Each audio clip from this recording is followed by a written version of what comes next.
Баршаңызға сәлем, менің арнама қош келдіңіздер. Бүгін сіздермен өте нәзік әрі дәмі ерекше болып шығатын творожный чизкейк дайындаймыз.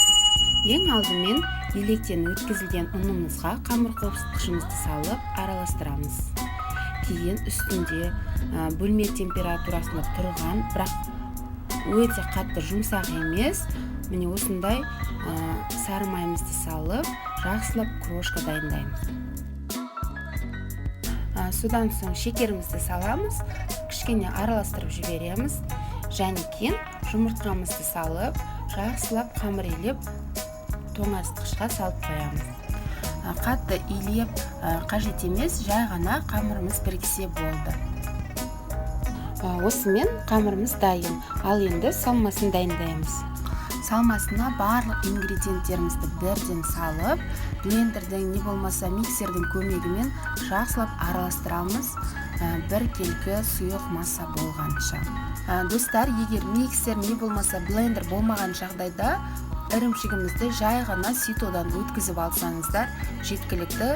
Кейін барлығын араластырасыздар, жай ғана венчикпен не болмаса вилкамен араластырсаңыздар да болады.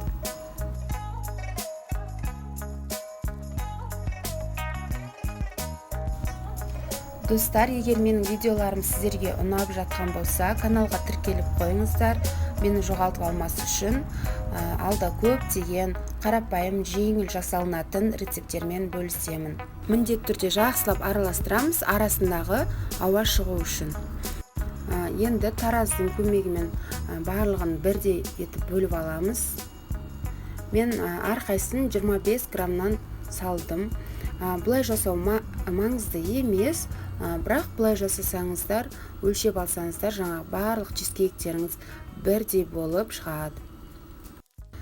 Формамызды ешқандай да майлап қажет емес, жай ғана қамырымызды салып, ең алдымен жаңағы бортик дейді, шеттерін жабыстырып шығамыз, жақсылап жабыстырамыз.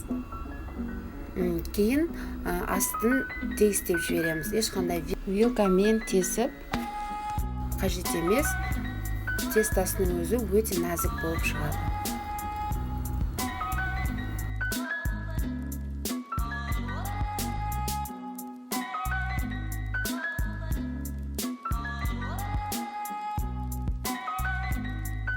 Салмамызды салмастан алдын жақсылап араластырып жібереміз, арасында артық ауалары шығып кету үшін. Кейін жаңағы қамырымызға құямыз.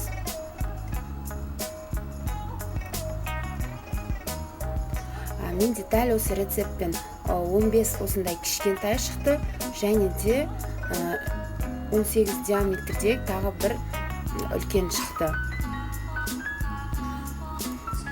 Үстінен осындай мұздатылған жеміс-жидектерді қойып шықтым.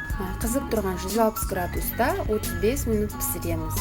Міне достар, біздің чизкейктеріміз пісті, өте дәмді болып шығады, дәмі өте нәзік болып шығады. Міндетті түрде жасап көруге кеңес берем, себебі дәмі аузыңызда қалатын болады.